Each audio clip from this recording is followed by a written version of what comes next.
আল্লাহর কাছে খাঁটি অন্তরে তওবা করো রে যুবক ও পর্দার আড়ালের মা ও বৃদ্ধ বাবাজিরা, দুনিয়াটা কিছুই না।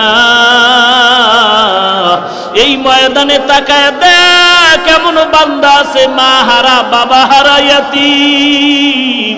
কেউ ঘরে গিয়া যাবে, মোনাজাতের পরে ঘরে চলে যাবে, গিয়া দরজা যাওয়ার আগেই দেখবে দরজাটা খুলিয়া মা তাকায় আছে।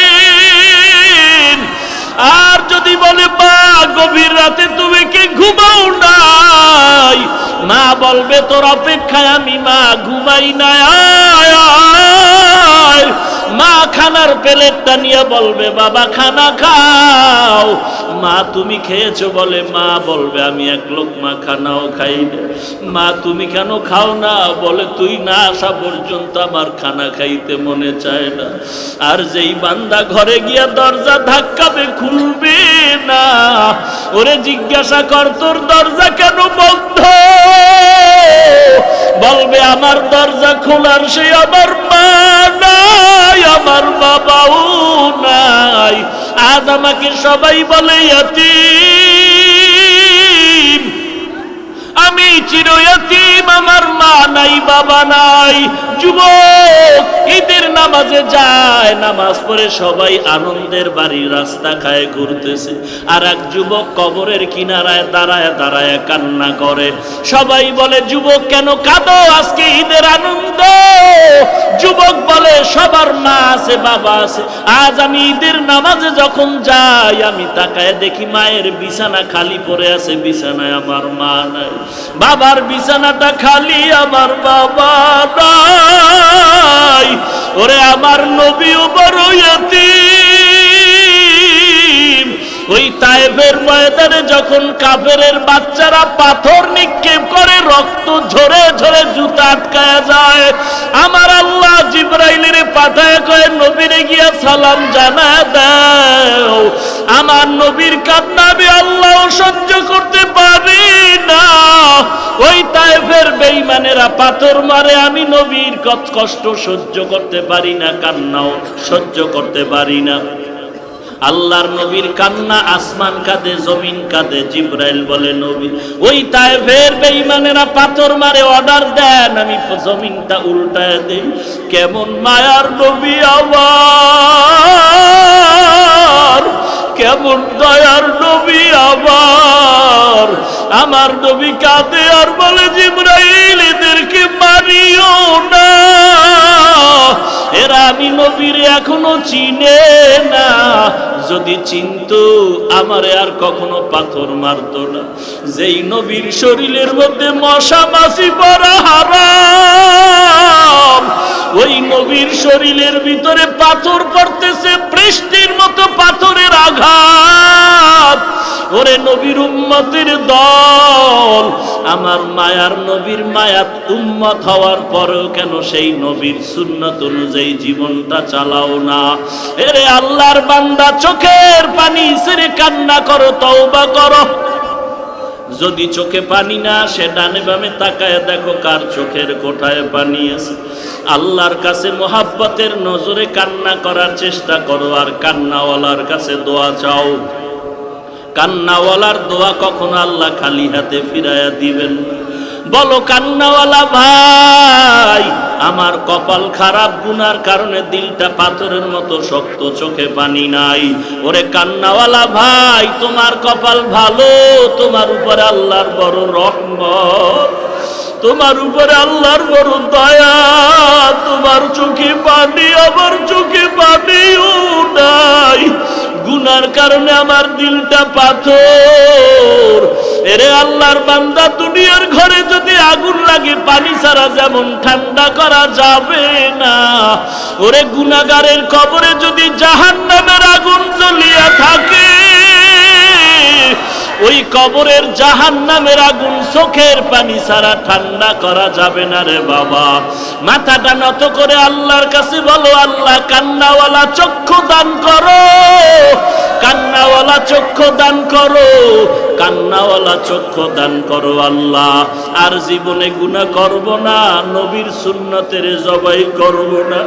মরণ থেকে যতই পালাও, মরণ তোমায় নিবে ঘিরি, যদিও সুদূর আকাশ পানে লুকাও সেথায় লাগিয়ে সিঁড়ি। নদী পথে নৌকা চালাও ও মাঝি ভাই, বেলা ডোবার আগে আমি ওপার উঠতে চাই। ডুবে গেলে বেলা রে আর উঠে না, ভেঙে গেলে বেলা রে আর জমে না।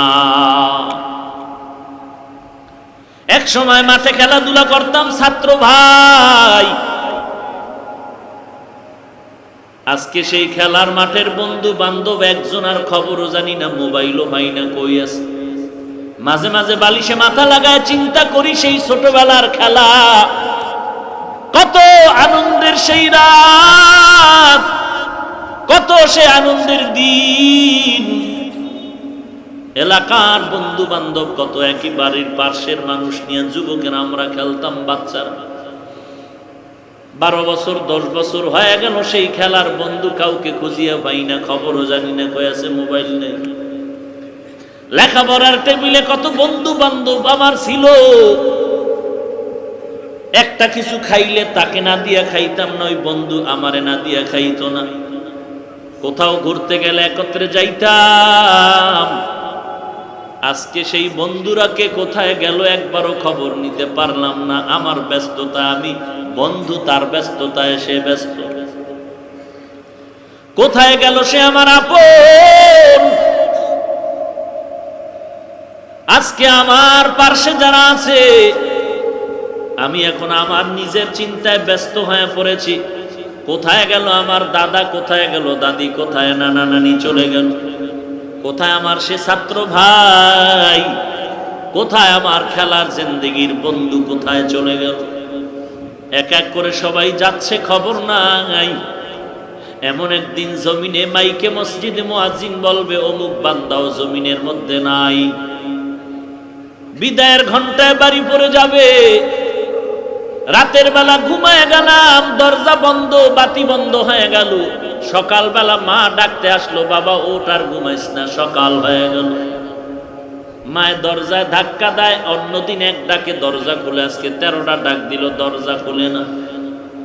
মায়ের মনে দাগ কেটে গেল, কি ব্যাপার? মা চিন্তা ভাবনা করে দরজারে জোরে ধাক্কা দিছে, খুলে গেল। এরে বাবা তুই এত ঘুমাও, শরীরের মধ্যে একটু হাতটা লাগায় মৃদু ধাক্কা দিয়া দেখে পুরো বডিটা কাঠের মতো শক্ত হয়ে গেছে। হাতটা লাগায় দেখে পুরো বডি ঠান্ডা বরফের মতো হয়ে গেছে। মায়ের আর বুঝার বাকি নাই, চিৎকার দিয়া কয় তোরা কোথায় আছো? আমার বাবাই জমিনে নাই। এবার সবাই দৌড়ে এসে দেখে নাই, গতকালকে মাঠে ছিল। এখন সবাই কান্না করে, কেউ দৌড়ায়, তাড়াতাড়ি ইমাম সাহেবের খবর দাও, জানাজা না পড়ায় যেন কোথাও না যায়। দৌড়াচ্ছে বাঁশ বাগানে, তাড়াতাড়ি বাঁশ কাটার ব্যবস্থা কর। কেউ দৌড়াচ্ছে বাঁশ বাগানে, কবরটা খনন কর। কেউ দৌড়াচ্ছে গরম পানি রেডি কর। জীবনের শেষ গোসল বড়ই পাতা দিয়া গরম পানি দিয়া রেডি করে দাও। তুমি আমি আর কথা বলতে পারি না, তাকায়া দেখতেছি। ওরে আল্লাহর বান্দা, আমার জন্য গরম পানি রেডি হয়ে যাচ্ছে, আমার জন্য কবর রেডি হয়ে যাচ্ছে, খাটিয়া আনার জন্য লোক দৌড়াচ্ছে। আমার মা তখন আমাকে নিয়ে যায়, মা শেষবারের মতো কয় আর একটু নজর দেখায় যা, বাবারে নিয়ে যাইছে। জানাজা পড়ায় চিরবিদায়। বাবা কবরের কিনারায় দাঁড়ায় দাঁড়ায় কান্না করে। খানা খাইতে গেল কাঁদে, মা খানা খায় না, সন্তানের চিন্তা। এত বড় আনন্দের ঈদ, মায়ের মনে কোনো আনন্দ নাই। আমার সন্তান নাই, আমার জীবনের আনন্দ নিমিষেই মিটে গেল। এরে সন্তান, কিসের দুনিয়ার পাগল? যদি ছাত্রদের মধ্যে আদর্শ ছাত্র হয়ে যাইতে পারো, সব ছাত্ররা দোয়া করবে, শিক্ষকেরা দোয়া করবে। আমার এই ছাত্র ভাইটা, আমরা যত গুনার আড্ডা দিতাম কিন্তু ওরে দেখতাম সময় মতো গিয়া নামাজটা পড়ছে। আমরা যত আড্ডা দিতাম ও দূরে থাকতো, আসতে চাইতো না, বড় ভদ্র, কোনো আড্ডা দিত না, কোনো মেয়ের সাথে কথা বলতো না। শিক্ষকেরাও বলে ছাত্রটা বড় ভালো ছিল, আমাদের কখনো বেয়াদবিমূলক আমাদের সাথে আচরণ করে নাই। সবাই দিল ভরে কাঁদে আর দোয়া করে। আর যদি তোর জীবন তেমন হয়, এলাকার সবাই বলবে ও মরে গেছে, ভালো হয়েছে, কারণ আলেমরে গালি দিত, ইমামরে গালি দিত, শিক্ষকের বিরুদ্ধে আন্দোলন করত। ও মরে যাওয়াটা আমাদের এলাকার শান্তি হয়ে গেল, ধন্য কপাল তোর নষ্ট হয়ে গেল। এরে যুবক, ওই কবরে যাওয়ার পরে প্রশ্ন তিনটা রেডি করিয়া তারপরে যা, রবের পরিচয়টা ঠিক করিয়া কবরে যা। ধর্ম তোর কোনটা তাও পরিচয় নিয়ে কবরে যা। কোন ধর্মের বান্দা তুই নির্ণয় কর, কোন রবের তুই গোলাম নির্ণয় করে কবরে যা। তোর নবীকে তাকেও চিনিয়া ল। মুখে বলবি নবী আমার মদিনাওয়ালা, গালের মধ্যে নবীর দাড়ি রাখবি না, গাদ্দারি করবি আর বৃদ্ধাঙ্গুলি দেখাবি। আল্লাহ তাআলা কিন্তু করায় গন্ডায় হিসাব নিয়ে তোর পাশে আর একটা ভাইরে দাঁড় করায় দেখায় বলবে, দেখ তুইও স্কুল কলেজ ভার্সিটিতে পড়ছো, এই ছেলেটা স্কুল কলেজ ভার্সিটিতে পড়েছে, তুই নামাজ পড়ো নাই, দাড়ি রাখো নাই, এই ছেলে স্কুল কলেজ ভার্সিটিতে পড়িয়া দাড়ি কাটে নাই, নামাজ ছাড়ে নাই। নাই নাই, তুই কেন পারো না রে যুবক?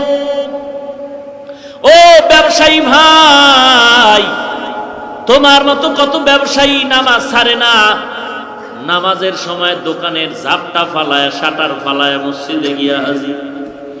এ ব্যবসায়ী ভাই, তুই কেন পারো না?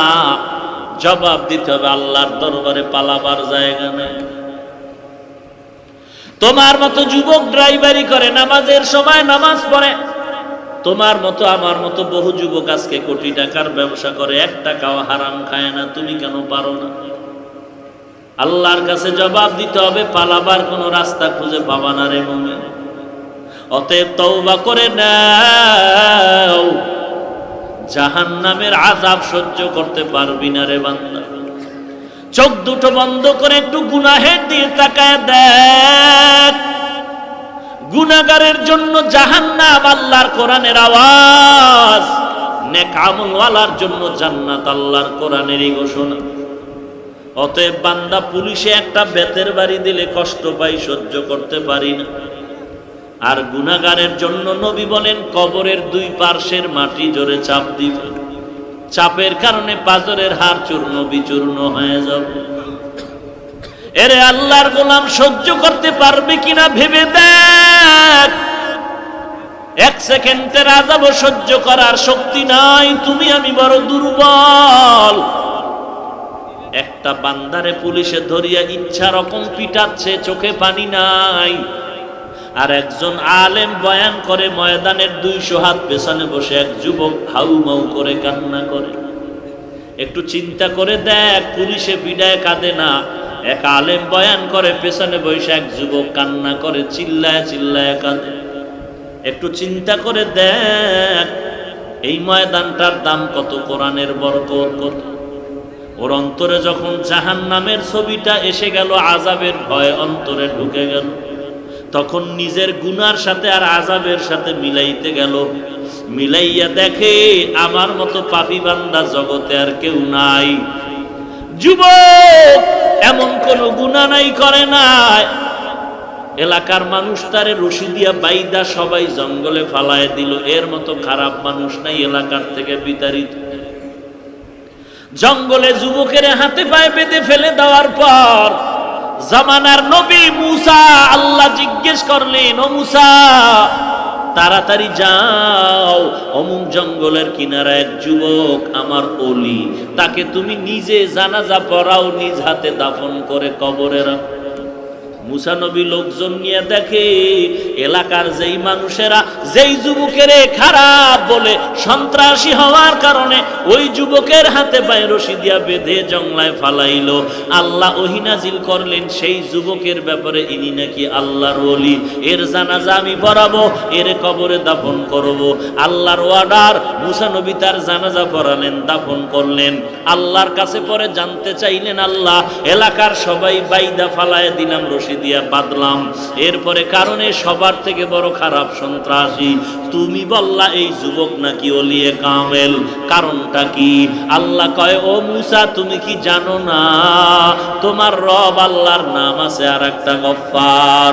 তুমি কি জানো না আমার নাম রহমান? তুমি কি জানো না আমি আল্লাহর এক নাম রহিম? তুমি কি জানো না আমি আল্লাহর একটা নাম সত্তার? এলাকার সবাই যুবকের বেঁধে জঙ্গলের মধ্যে যখন ফালায় গেল, ওই যুবক অসহায়ের মতো এমন কান্নার আওয়াজ, আমি আল্লাহর দিকে মনোনিবেশ হয়ে বলেন, আল্লাহ আমার মা নাই, বাবাও নাই, আমার মা দরজা বন্ধ করে আমারে তাড়ায় দিল, আমার বাবায় তাড়ায় দিল। দুনিয়াতে একজনে কেউ যদি ধমক দেয়, সন্তান মা বাবার কাছে গিয়ে আশ্রয় নেয়, বাবায় ধমক দিলে মায়ের কাছে আশ্রয় নেয়, মা ধমক দিলে বাবার কাছে গিয়ে আশ্রয় নেয়। আজ আমার কপাল এত খারাপ, এলাকাবাসীও তাড়ায় দিল, মা বাবাও তাড়ায় দিল, আশ্রয়ের কোনো দরজা নাই। তবে আল্লাহ আমি ওলামায়ে কেরামদের বয়ানে শুনেছি ফাঁকে ফাঁকে, ও আল্লাহ তোমার নাকি গফফার নামের একটা দরজা আছে, তোমার নাকি রহমান নামের একটা দরওয়াজা আছে রে আল্লাহ। আমার জীবনে এমন কোনো গুনাহ নাই যে গুনাহ আমি করি নাই রে আল্লাহ। আমার হাতের দিকে তাকায় দেখি গুনার কারণে আমার হাতগুলো নাপাক হয়ে গেছে, আমার জবানের দিকে তাকায় দেখি গুনার কারণে আমার জবানটা নাপাক, গুনাহের কারণে আমার চোখ দুটো নাপাক, আমার গুনাহ করার কারণে আমার অন্তরটা নাপাক, গুনাহের কারণে আমার পা দুটো নাপাক। আমার গুনার খবর আমার মা বাবা কেউ জানে না, আল্লাহ তুমি জানো। আমার মায়ে জানলে লাথি মেরে তাড়ায় দিত। ও আল্লাহ তুমি আমার গুনার খবর জানার পরেও রাগ করিয়া পানি বন্ধ করো নাই, সূর্যের আলো বন্ধ করো নাই, ও আল্লাহ বাতাস বন্ধ করো নাই। ঘুমের ঘরে কত মানুষ মানুষের মেরে ফেলে অন্যায় করার কারণে, স্বার্থের টানে। ও আল্লাহ আমি এত বড় বড় গুনাহ করছি, তুমি আমারে ঘুমের ঘরেও মারিয়া ফালাও নাই, তুমি দয়া করে যেহেতু বাঁচায় রাখছো আজকে ক্ষমা চাইতেছি। ও আল্লাহ তোমার দরওয়াজা ছাড়া আর কোনো দরওয়াজা নাই। আল্লাহ জীবনে আর গুনাহ করব না, তওবা করলাম, আর জীবনে গুনাহের পথে যাব না, নামাজ ছাড়বো না, বেপরদায় চলবো না রে আল্লাহ। ও আল্লাহ তুমি রহমান নামের বরকতে মাফ করে দাও। কত বড় বড় বড় বড় বেঈমানকেও তো তুমি মাফ করেছো। ও আল্লাহ আমি তো তোমার আদরের নবীর উম্মত, যেই নবী উম্মতের জন্য এখনো কাঁদেন। হাসরের ময়দানে সবাই নবীরা নিজের জন্য পাগল পারা হয় কাঁদে, কিন্তু রাহমাতুল লিল আলামিন উম্মতের চিন্তায় বিভোর। ওই নবীর উম্মত হয়ে তোমার দরবারে ক্ষমা চাই, মাফ করে দাও। আর নামাজ ছাড়বো না, আর বেপরদায় চলবো না, মা বাবাকে কষ্ট দিব না, আলেম ওলামাদের বিরোধিতা করি, আর নিজের আমল নামায় কবিরা গুনাহ জমা করব না, গীবত শিকায়াত করে গুনাহ করব না, সহিভাবে কোরআন পড়ব, আল্লাহ ওয়ালাদের কথা মতে জীবনটারে আমলের লাইনে গড়ব, নবীর সুন্নাত অনুযায়ী চলবো। ও আল্লাহ তুমি আমাকে মাফ করে দাও।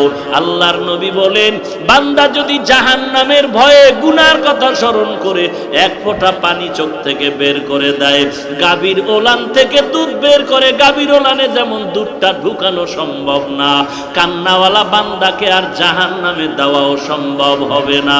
এরে নবীর উম্মত আশিকে রাসূলের দল, ওমরের মতো আশিক তো কেউ হতে পারবি না রে যুবক। আবু বকর বকর সিদ্দিকের মতো আশিকে রাসূল কেউ হতে পারবে না, হযরত আলীর মতো আশিকে রাসূল কেউ হতে পারবে না, ওসমান জিন্নুরাইনের মতো কেউ আশিকে রাসূল হতে পারবে না।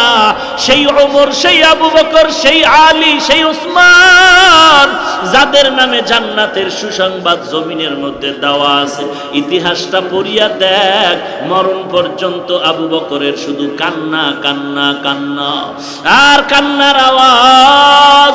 কেন আবু বকর কাঁদে, কেন ওমর কাঁদে, কেন ওসমান কাঁদে, কেন হযরত আলী কাঁদে? কান্নার একটাই কারণ, কবরে আমি একা কেমনে থাকবো। জবান দিয়া কাউকে গালি দিব না, মিথ্যা কথা বলবো না, কারো গীবত শিকায়াত করে নিজের জীবনটারে নষ্ট করব না। আল্লাহর কাছে তওবা করার যদি নিয়ত থাকে, ওরে ডানে বামে তাকায় দেখ, ওরে বাবায় যদি দোয়া করে সন্তানের জন্য দোয়া কবুল হয়ে যাবে, মা যদি দোয়া করে কবুল হয়ে যাবে। এখানে যদি দেখো কারো মা নাই, কারো বাবা আছে, বাবার কাছে গিয়া দোয়া চাও। যদি দেখো বাবা নাই, তো বাবার মতো সাদা দাড়িওয়ালা কে আছে তাকায় দেখ। সাদা দাড়িওয়ালাও দোয়া করলে কপালটা খুলে যাবে রে যুবক। সাদা দাড়িওয়ালার সাথে বেয়াদবি করবি না। সাদা দাড়িওয়ালা যদি দোয়া করে দেয়, আমার আল্লাহ দোয়া কবুল না করে পারবে না। যদি দেখো সাদা দাড়িওয়ালাও কেউ তোমার পার্শ্বে নাই, দেখ বড় ভাইয়ের মতো আপন কেউ আছে নাকি। ওই বড় ভাইয়ের মতো যদি কাউকে পাও, হাতটা দিয়া বলো, ভাই আমার জন্য দোয়া করো। বড় ভাই ছোট ভাইরে দোয়া করলে আমার আল্লাহ খুশি হয়ে যায়। এরে নবীর উম্মতের দল, আল্লাহর কোরআন সত্য, নবীর হাদিস সত্য। গুনাহগারের জন্য কবরে আযাব হবে, জাহান্নামে আযাব তাও সত্য। আল্লাহর কাছে তওবা করে নাও, গলায় ছুরি আসবে, মরে যাব, আর নামাজ ছাড়বো না, দাড়ি কাটবো না, আল্লাহ ওয়ালারে গালি দিব না, বেপরদায় চলবো না, সহিভাবে কোরআন পড়বো। তওবা করার যদি নিয়ত হয়, মুনাফিকি যদি না থাকে, খাঁটি তওবার নিয়তে দুটো হাত আমার আল্লাহকে দেখায় দাও। আয় আল্লাহ, সবার হাত আপনি কবুল করে নেন, আমাদের তওবা কবুল করে নেন, তওবার উপরে মজবুত হয়ে চলার তৌফিক দান করেন, আমিন। আলহামদুলিল্লাহি রাব্বিল আলামিন, ওয়াসসালাতু ওয়াসসালামু আলা সাইয়্যিদিল আমবিয়াই ওয়াল মুরসালিন ওয়া আলা আলিহি ওয়া আসহাবিহি আজমাইন, ইয়া আরহামার রাহিমিন, ইয়া আরহামার রাহিমিন, ইয়া আরহামার রাহিমিন। রব্বিরহামহুমা কামা রব্বায়ানি সগীরা, রব্বিরহামহুমা কামা রব্বায়ানি সগীরা। সকলেরই দরজা হইতে ফিরিয়া আপনার দরজায় রইলাম তাকায়া। আপনি যদি মাফ না করেন বান্দারে, আপনি যদি মাফ না করেন বান্দারে, বলে না আপনার বান্দা যাবে কার দ্বারে, আপনার বান্দা যাবে বলেন কার দ্বারে। আদর করিয়া মানুষ বানায়া, আদর করিয়া মানুষ বানায়া, কেমনে দিবেন জাহান্নামে ফালাইয়া। বান্দা যখন জাহান্নামে জ্বলিবে, যখন জাহান্নামে জ্বলিবে, আপনি মাবুদ কেমনে চাইয়া দেখিবে। ও আল্লাহ, আমরা তওবার নিয়তে আপনার দরওয়াজায় হাজির। কুদরতের নজর দিয়ে তাকায় দেখেন, এই বৃষ্টির মাঝেও আপনার বান্দারা আপনাকে ভুলে নাই। বসার জায়গাটাও ভালো না রে আল্লাহ, এই কাদা পানির মধ্যে আপনার বান্দারা আপনাকে ভুলিয়া বাড়ি যাইয়া ঘুমায় নাই। আয় আল্লাহ, বসার জায়গা পায় না, দাঁড়ায় দাঁড়ায় কোরআনের কথা শুনলেন। আয় আল্লাহ, আমরা সবাই গুনাহগারের দল, আমরা সবাই জাহান্নামের আসামি রে আল্লাহ। গুনার কারণে আমার হাত না পাক, আমার চোখ না পাক, গুনার কারণে আমার জিহ্বা না পাক। এই ময়দানে আমার মতো গুনাহগার আর কেউ নাই রে আল্লাহ। আয় আল্লাহ, কথা বলার এলেম নাই, আমল নাই, যোগ্যতাও নাই। আয় আল্লাহ, এর বড় সম্মানের জায়গায় বসাইছেন, গুনার কারণে ফালাইয়া দিয়েন না রে আল্লাহ।